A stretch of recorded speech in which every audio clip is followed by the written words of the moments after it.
Hey, how you doing?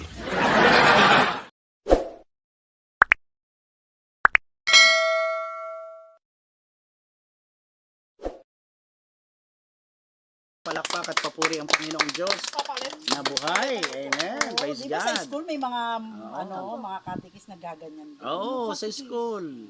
Mga katikista ng araw. Religion. Di ba? O Tuturo ng tayo, mga ganyan. ang gagawin natin, Bible study. Oo, No? dyan sa Bible school study may mga tayo. ganyan eh. Oo. Nga pagtama. Okay. Alright. Panginoon, si Trisha, alam niyo yun. O, sige. Go! Kay buti-buti mo, Panginoon, sa lahat ng oras. Sa lahat ng oras, sa bawat araw. Sa bawat araw, ika'y laging tapat. Ika'y laging tapat kung magmahal. Ang iyong kaawa ay, magpasawalang hanggan.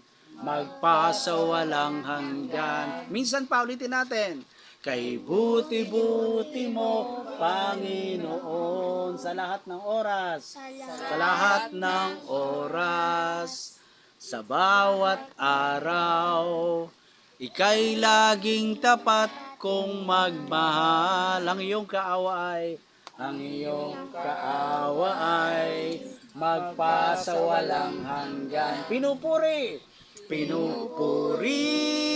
sinasamba kita, dakilang Diyos at Panginoon. Tunay nga ika'y walang katulad. Tunay nga ika'y di nagbabago. Mabuti ang Diyos na sa atin ay nagmamahal. Pinupurit,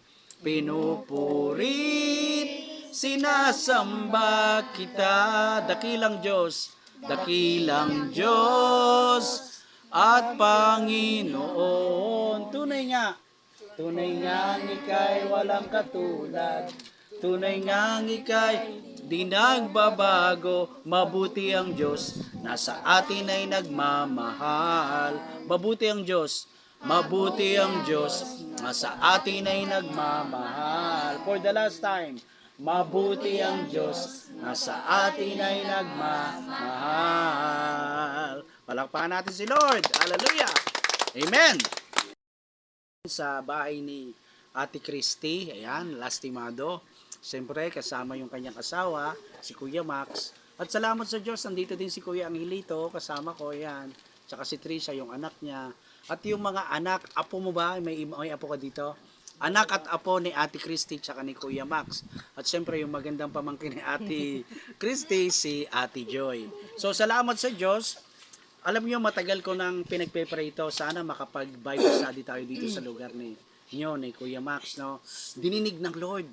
Kaya purihin natin ang Panginoon. Kasi ang gagawin natin na ito, mga kapatid, is para mapalapit tayo sa Panginoon. Lalo na kayong mga bata.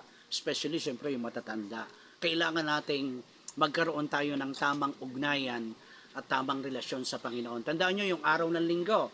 Nakalagay sa Bible, ang araw ng linggo ay para sa Panginoon. Kaya kung loobin ng Panginoon, maisama ko kayo sa church, ay nako, praise the Lord.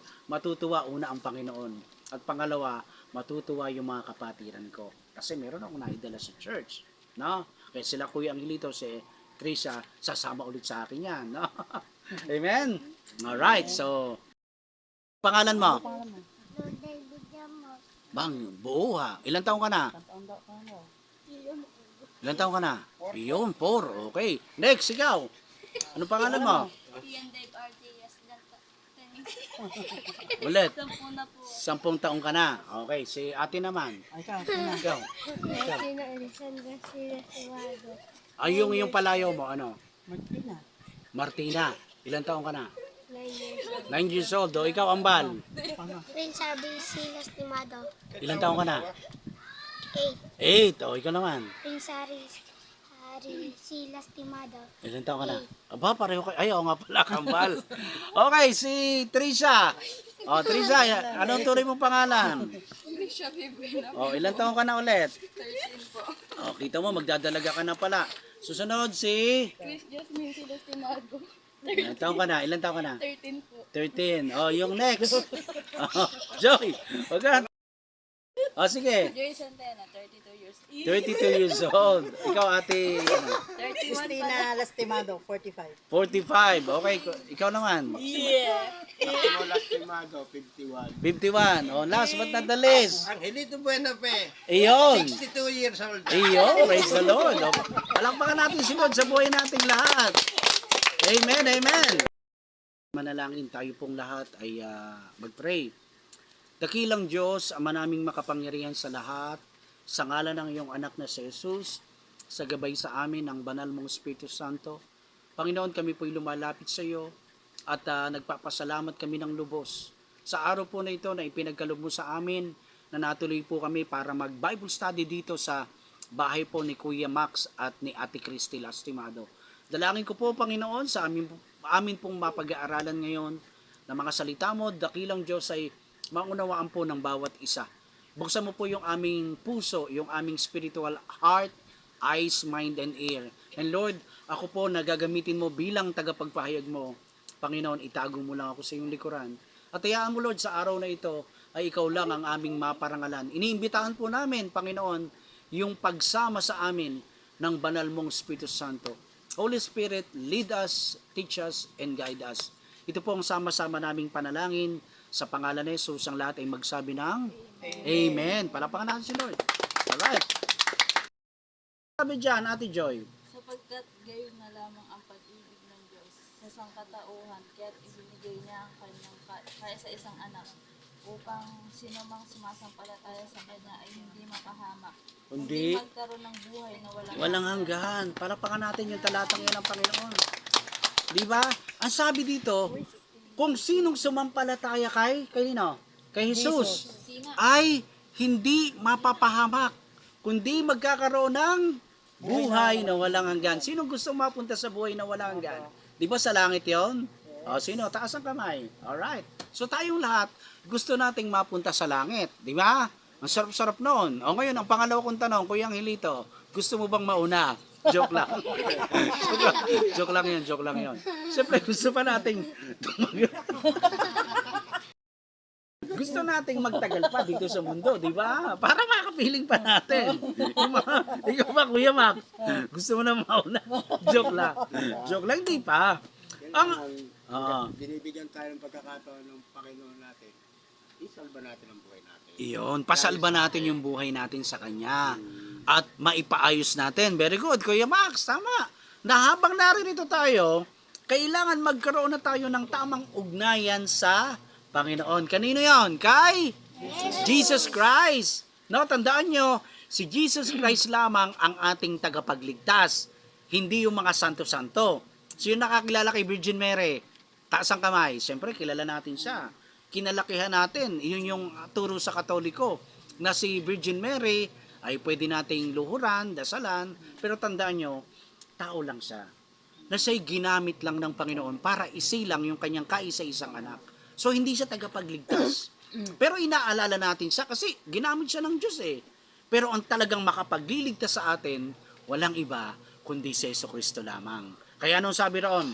Kung sino man ang manampalataya sa Kanya ay hindi mapapahamak. Pag sinabing hindi mapapahamak, hindi tayo mapupunta sa impyerno. Sino gusto mapunta sa impyerno? Di ba wala? Gusto natin lahat sa langit.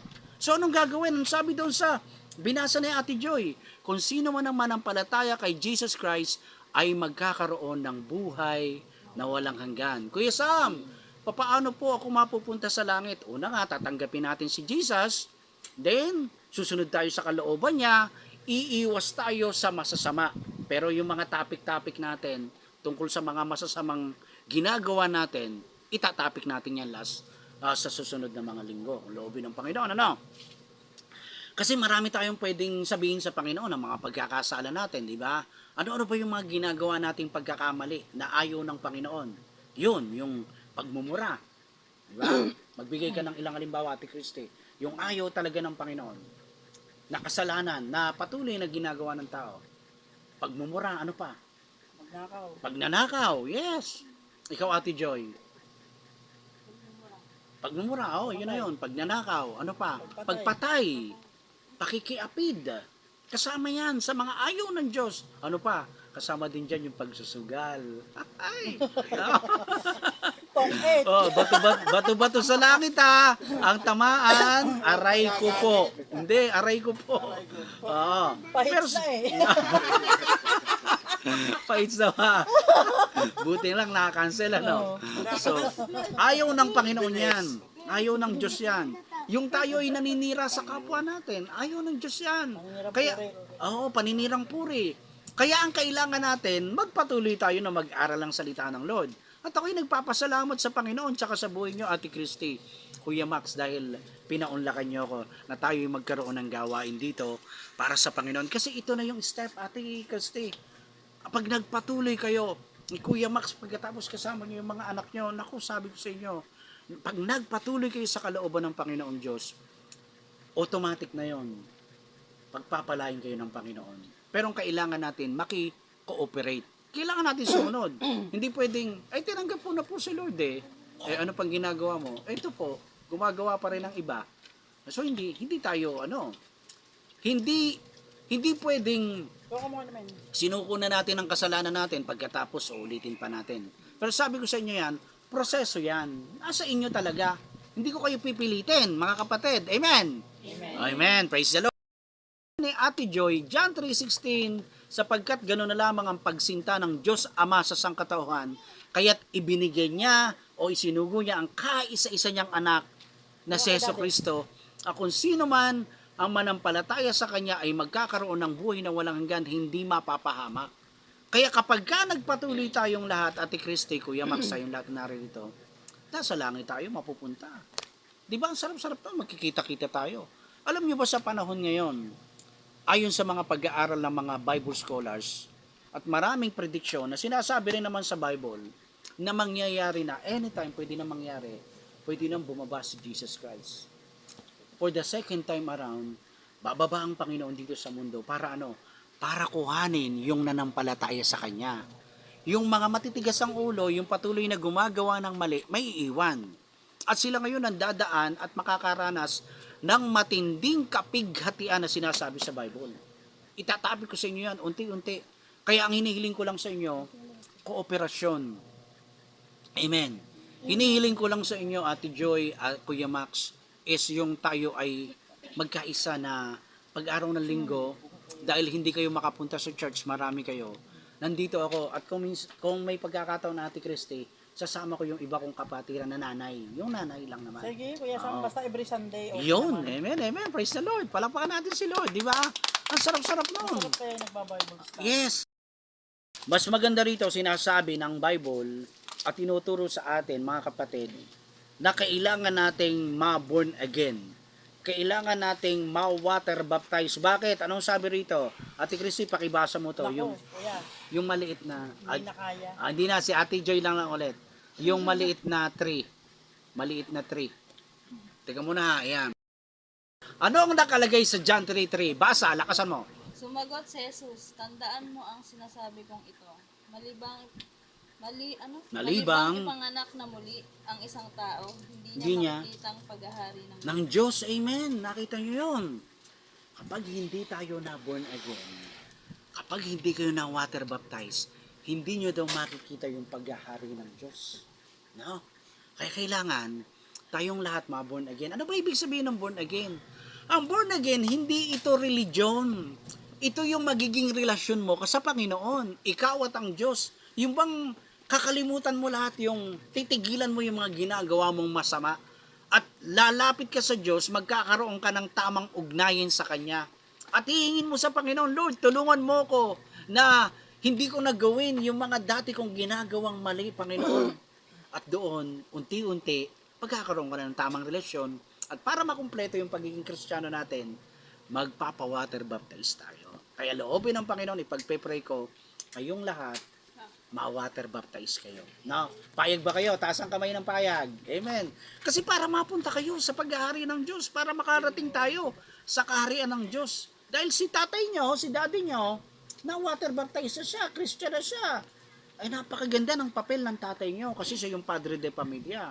Kaya ang kailangan lang, Kuya Max, is manumbalik yung init mo yung puso mo na bumalik muli sa pagsunod sa Panginoon para yung mga anak mo, yung asawa mo, mailid mo sila. Amen? Pero unti-unti yan. Hindi kailangan madaliin. Kailangan talaga tao sa puso natin yung pagbabago natin. Kasi kayo, mga bata kayo, mga inosente pa kayo eh. Ang kinakausap ko rito yung matatanda. Ayan, yung mga dalagita na, yung dalaga na, tsaka yung pinaka-senior citizen sa atin. Ayan o, senior citizen. So, kailangan natin ma-born again. Kasi sinabi ni Jesus, sinong may sabi nito? Si Jesus, sabi, sumagot si, anong nakalagay? Sumagot si Jesus. Unless the man is born again, he cannot see the kingdom of God. Malibang ipanganak muli. No? Tandaan ninyo, ang sinasabi kong ito, malibang ang isang tao ay ipanganak sa pamagitan ng tubig at ng Espiritu Santo, hindi siya makakapasok sa kaharian ng Diyos. Kaya kailangan natin magkaroon tayo ng tamang ugnayan sa Panginoon. At para makumpleto yung ating pagiging Kristiyano, kailangan nating ma-water baptize. Pero susunod na yon. Amen? Alright. 6:23. Sapagkat kamatayan ang kabayaran ng kasalanan. Ngunit, Ngunit ang walang bayad sa sige. Ngunit, ang walang bayad. Huwag kang tumawa, Teresa. Ngunit, Kurutin mo nga yan. ang walang bayad ang walang bayad na kaloob ng Diyos ay buhay na walang hanggan. sa pamagitan ni Kristo Jesus. Amen. Ating Panginoon. Ng ating Panginoon. Palakpakan natin yung talatang yan. Okay. Kasalanan, sabi sa Roma, kamatayan. Kaya kapag nagpatuloy kayo sa kasalanan, nako, mapupunta tayo sa impyerno. Pero merong good news. Pero ang tanong ito muna. Sa binasa natin na ito, in Roma 6:23, sapagkat kamatayan ang kabayaran ng kasalanan, ngunit ang walang bayad na kaloob ng Diyos ay buhay na walang hanggan sa pamamagitan ni Kristo Jesus na ating Panginoon. Okay. Ang bad news sa ating Kristi, mga kapatid, makinig kayo. Ang bad news dito, pagka ang tao ay nanatili sa kasalanan, mapupunta siya sa kamatayan. Pag sinabing kamatayan, ang ibig sabihin noon, impyerno. Alam niyo ba yung impyerno? Okay. Ang impyerno, anong nakikita mo sa impyerno? Yung sa nakapapanood mo sa YouTube. Anong nakikita mo roon? Sa impyerno ay ano? Ano yung nandun sa interno? Mainit. Di ba? O, ano pa ikaw? Sa tingin mo? Ang impyerno ay, ikaw Trisha, sa impyerno ay, ano? Mainit. Ano pa? Sa impyerno ay, may kumukulo na langis. Sa impyerno ay, may apoy na di namamatay. Sa impyerno, may mga uod. Sabi sa Bible, may mga uod na di namamatay. At dyan mapupunta yung mga taong nabubuhay sa kasalanan na hindi kumilala kay Jesus. Yun ang bad news. Ang bad news, kapag ang isang tao nanatili ka sa kasalanan, wala ka nang ginawa kundi maglaseng, magsugal, kung ano-ano pang mga bisyo, tapos di ka man lang kumilala kay Lord, hindi ka man lang nagbabasa ng Bible, hindi ka man lang nagpatuloy sa kalooban ng Panginoon. Pag namatay ka, ang sabi doon, kabayaran ay kamatayan. Pero anong good news? Ang good news, ang sinasabi rito, ngunit ang magandang kalooban ng Panginoong Diyos na mula kay Jesus ay buhay na walang hanggan. Di ba? Ngunit ang walang bayad na kaloob ng Diyos ay buhay na walang hanggan sa pamamagitan ni Kristo Jesus, ang ating Panginoon. Ang Biblia, Ate Christy, Kuya Max, kayong na lahat na narito, mga bata pa kayo, kilalanin nyo na si Jesus. Ikaw, Ate Joy, nasa tamang edad ka na. No? Ang kailangan lang nating lahat is yung relasyon natin na tunay kay Jesus. Kailangan nating kumilala, kailangan nating malaman yung sinasabi niya rito sa Bible. Ayan o, yung Biblia, ito yung tanging paraan natin para makilala natin si Lord mismo. Alam niyo ba ibig sabihin ng Bible? Ano spell the Bible? Sino makapag-spell ng Bible? Trisha, spell Bible. Spell Bible. Ano? B? Oh. Mali. B-I-B-L-E. Alam niyo ba ibig sabihin ng acronym niyan? Best investment before leaving Earth. Ito daw yung pinakamagandang investment natin bago tayo umalis sa mundo. Kailangan nating malaman ang salita ng Diyos. Anong sabi? Kapag wala kang alam sa salita ng Diyos, pagharap mo sa Panginoon, meron ka bang naalaman sa mga kautusan ko? Ano sasabihin nyo? Eh Lord, wala po eh. Kasi hindi po kami nagbabasa. Di ba? Amen? Kailangan nating alamin kung ano yung kalooban ng Panginoon sa pamagitan ng Bible. Now, kapag ka ang tao ay hindi pa kumikilala kay Jesucristo, alam niyo ba yung kanyang espiritu ay patay? Naniniwala ba kayo doon? Kapag ka ang isang tao ay hindi pa kumikilala at tumatanggap kay Jesus, patay pa yung kanyang spirit. Kaya lang mabubuhay yan kapag tinanggap nyo si Jesucristo sa puso nyo, sa buhay nyo, at magpapatuloy kayo sa Kanya. Isa sa mga klase ng kamatayan natin, una, physical death. Mamamatay lahat ang ating katawan. Tandaan nyo yan. Sino rito yung nabalitaan nyo hindi namatay? Lahat namatay. Si Jesus namatay, pero after 3 days, siya ay nabuhay na maguli. Di ba? Si Jesus Christ. Nabuhay siyang maguli. Kaya nga siya yung ating talagang Diyos sa mga kapangyarihan. Now, kapag ka ikaw ay hindi talaga kumikilala, halimbawa si Kuya Angelito, talagang ayaw niya kilalanin si Jesus, yung spirito niya talaga patay.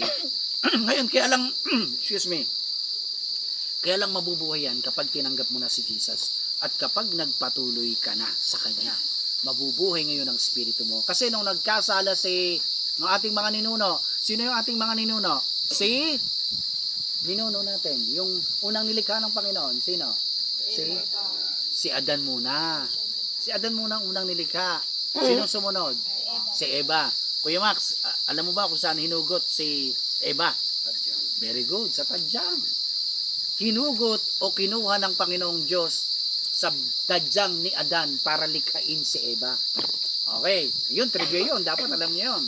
Kasi ang unang nilalang ng Panginoong Diyos, yung lalaki at pinangalanan niyang Adan. Saan siya nagmula? Sa lupa, sa puti. Hinulma yun ng Panginoon. Pagkatapos, sabi sa Bible, hiningahan sa ilong.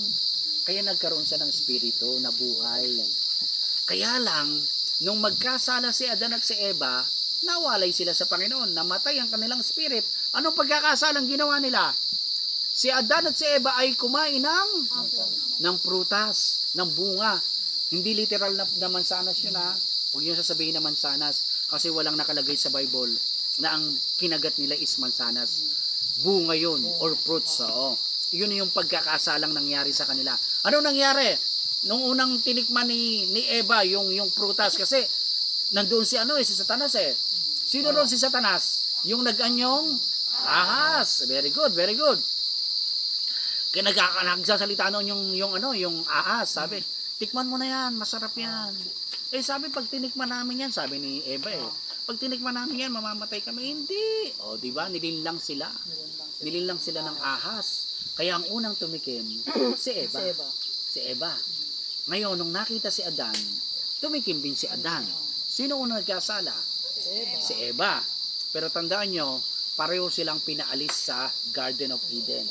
Kasi si Eva, kargo siya ni Adan. Kaya si Adan, kahit hindi siya yung unang tumikim, kasalanan niya. Pinabayaan niya si Eva eh. Kaya ikaw, Kuya Max, papabayaan si Ate Christy. Ako hindi ko pinapabayaan si Aine. Di ba? Huwag natin papabayaan yung asawa natin. Kasi kargo natin yung mga asawa nating babae. Kaya nung magkasala si Adan at si Eva, ano nangyari? Nagalit ang Panginoon. Pinalaya sila sa Garden of Eden. Tandaan nyo yung tawag doon sa paraiso, Garden of Eden. No? Pinalaya sila roon. Ano nangyari? Naghirap sila. Kasi ang sarap-sarap ng buhay nila eh. Biruin mo, nandoon lang sila sa paraiso. Pipitas lang sila. Kakain lang sila. Basta yung prutas na yun, yun ang binawal sa kanila. Yes, yun ang pinagbawal sa kanila. Nasa gitna yun. Nag-iisa na yun, wag silang yung gagalawin. Kahit anong mangyari. Yes, Dumating yung ahas. demonyo. Ano nangyari? Natukso sila.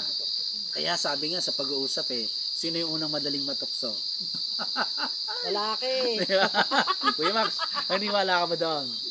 Hindi, pero pareho lang. Pareho lang. Same lang. Ang babae at saka lalaki, lalo na ngayon kapag ka talaga tayo walang tunay na pananalig sa Panginoon, madali tayong mahahatak ng mundo nating ginagalawan. Kasi sa mundo natin, ang inihain ni Satanas sa atin, puro mga ano yan. Dito yayaman ka. Ano naman ang kapalit noon? Dito halika rito. Magiging sagana ka. Di ba? Kaya maraming tao ngayon mayayaman, pero tingnan mo, malungkot pa rin. Bakit? Wala silang Jesus. Ang nasa isip lang nila, pera. Tandaan nyo, hindi tayo nabubuhay lang sa pera. At sabi sa Bible, hindi tayo nabubuhay sa tinapay lamang. Pag sinabing sa tinapay lamang, hindi tayo nabubuhay sa mga kinakain lang nating pagkain literal. Ikaw, friends, anong kinakain mong madalas? Anong kinakain yung madalas mong kainin? Yung niluluto ni Mama. Paborito mo? Ano? Fried chicken. Yeah. Spaghetti. Yan. Ikaw, friends, anong kinakain mo madalas? Yung niluluto ni Mama na pagkain. Pansit. O, di ba? Lagi niluluto ni Mama niya yun. Ikaw, ano? Ano pangalan mo? Iyan. O, ano yung madalas mong kainin? Adobo. Di ba? Pero sabi sa Bible, ang tao ay hindi lamang nabubuhay sa tinapay. Pag sinabing sa tinapay, hindi naman literal na tinapay, kundi yung kinakain natin na nagpapalakas ang katawan natin. Ang sabi, a man shall not live by bread alone, but by every single word. Pag sinabing word, ito, yung salita ng Panginoon. Kaya kailangan nating magbasa at alamin yung salita ng Diyos para ano? Para mabuhay yung espiritu nyo ngayon. Naniniwala kayo ngayon. Pag tinanggap nyo si Jesus Christ sa puso nyo, yung espiritu nyo mabubuhay. Yung spirit natin, mabubuhay yan. Kaya kailangan natin pakainin. No? Kaya salamat sa Diyos, dahil nag-start na tayo ngayon. Anong date ngayon? 18. 18. O simulan nyo, ilagay nyo sa kalendaryo yan. 18 tayo nagsimula. I pray na may pagpatuloy natin to, Ate Christy. Amen? Palakpakan natin si Lord. Alright, dito na tayo magtatapos. Sige, magsalita ka na, kahit maiksi lang. Sino rito ang may natutunan? Taas ang kamay. Anong natutunan mo? Sige. Si Ate Joy muna. Ate Joy, ikaw, anong natutunan mo, Ate Joy? Mga pagpapahalaga sa salita ng Diyos. Yes. Ano ulit, ano? Pagpapahalaga sa salita ng Pagpapahalaga sa salita ng Diyos. Kasi kailangan talaga ninyo ito. Kailangan nating lahat to. Para ano? Para nga lumakas yung spirit natin na naririto ngayon. So, mabubuhay muli yung spirit natin kasi meron na kayong kinakain na salita ng Lord. Sino pa? Sino pa yung may natutunan? Taas ang kamay. Taas ang kamay. Sino may natutunan? Sumagot ka na. Sagot. Yasmin. Luella. Ano pa nga? Martina. Ano? Ano natutunan mo? Sige, wala. Ano yung nagrema sa puso mo dito sa pinag-aralan natin tungkol sa John 3:16, Roma 6:23, John 3:3. Ano sa tingin mo? Kailangan po huwag makalimot kay Jesus. Kailangan huwag makalimot kay Jesus. So kailangan nating sumunod. O kailangan sumunod na tayo habang nabubuhay. 'Di ba? Lagi mo sinasabi sa amin noon. Kailangan nating sumunod. Pero ang tanong, sumusunod nga ba tayo? Kaya nga ikaw at ang Diyos talaga ang nagkakaalaman kung sumusunod talaga tayo. Kasi ang pag-aaral natin na ito, hindi po ito biro. Seryoso to.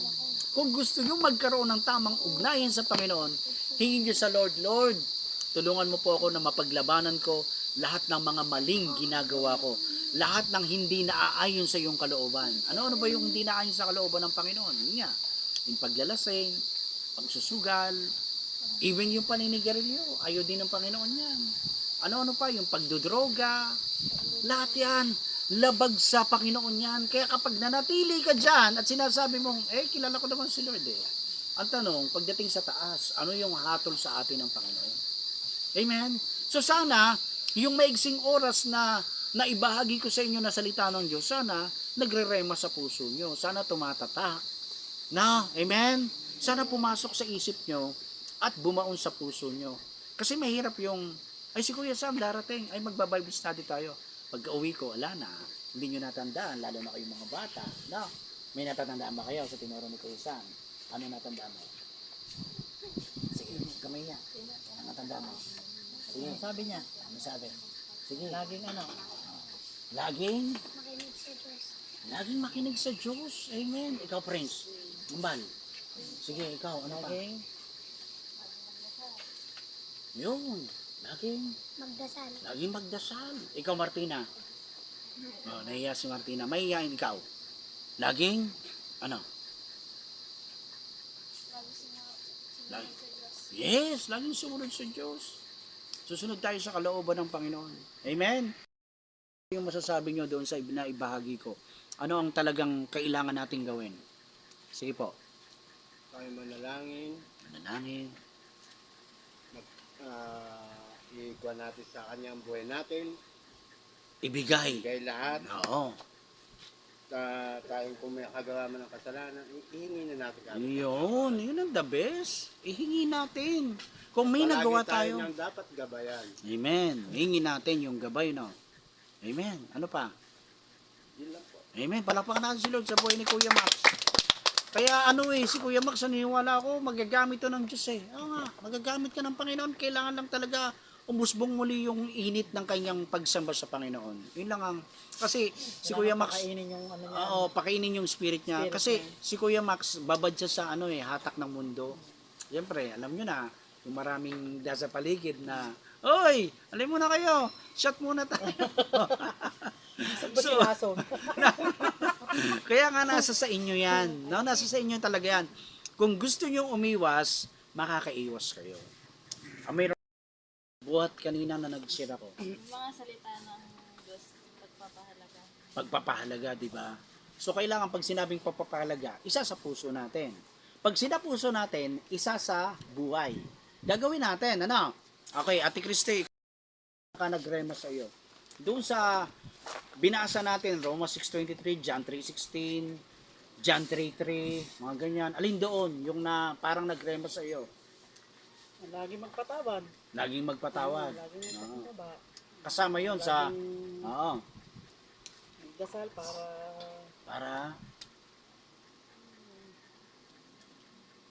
para laging may gabay ng Panginoon. Oo, lagi nating kakausapin ng Diyos. Sa totoo lang, Ate Christy, Ate Joy, ang kailangan talaga natin, lalo na kayong mga bata kayo, kailangan talaga lagi kayo nagpipray. Na, halimbawa, may problema si mama, may problema si papa, magpray kayo. Papa Jesus, dalangin po namin na maayos po yung buhay po namin. Lord, huwag niyo po kaming pababayaan. Kasi alam niyo ba, ang Panginoong Diyos mas malapit sa mga bata. Malapit sa atin lahat naman, pero kinagigiliwan niya yung mga bata. No? Kaya tuwang-tuwa si Papa Jesus, nakikita ko yung ano. Diba? Ako natutuwa ako sa mga bata pagka nakakita ko ng mga batang sumasama sa ganito. Kaya binibigyan ko ng reward yan eh. Hindi ko sila pwedeng hindi bigyan ng reward. Kasama yan kasi yun ang gusto ng mga bata. Kasi ang mga bata, pag binigyan mo yan kahit 10 piso, tuwan-tuwa na yan. Kahit 5 piso lang. Kaya naalala ko yung isang kapatiran namin. Then, uulitin nyo yung sinasabi ko. At kailangan buong puso. Hindi pwede yung napipilitan lang. Amen? Okay? Handa na ba kayo? Okay, sige. Yuko natin ang ating mga ulo at pikit natin ang ating mga mata. Itaas ninyo yung inyong kanang kamay. Pwedeng 2 kamay, pwedeng 1 kamay. Ibig sabihin nito, ito yung tanda ng pagsuko natin sa ating Panginoon. Amen. Susuko natin yung ating buhay at hingi tayo ng kapatawaran sa Panginoon. Okay. So, sige. Praise the Lord. Jesus, lumalapit po ako sa iyo ngayon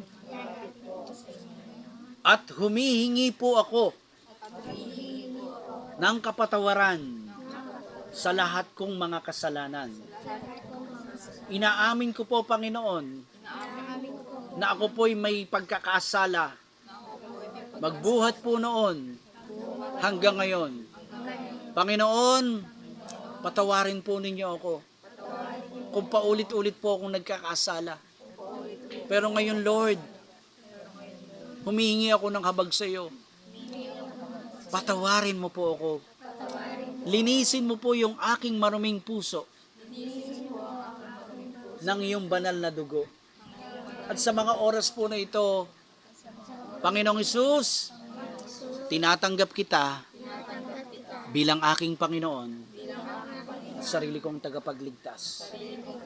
Sa simula po ng araw na ito, susunod na po ako sa iyo. Panginoong Hesus, mamuhay ka po sa akin. Manahan ka sa puso ko. At Panginoong Hesus, itala mo po ang aking pangalan sa aklat ng buhay. Amen. Amen. Ako na lang magpe-pray sa inyo. Pwede nyo na ibaba ang inyong mga kamay. Hallelujah. Glory. Hallelujah. Praise the Lord. Amen. Thank you, Kuya Max. God be the glory. Salamat sa Panginoon. Salamat sa buhay ninyong lahat. Mga kapatid, magpatuloy tayo. Amen. Palakpakan natin si Lord. Amen.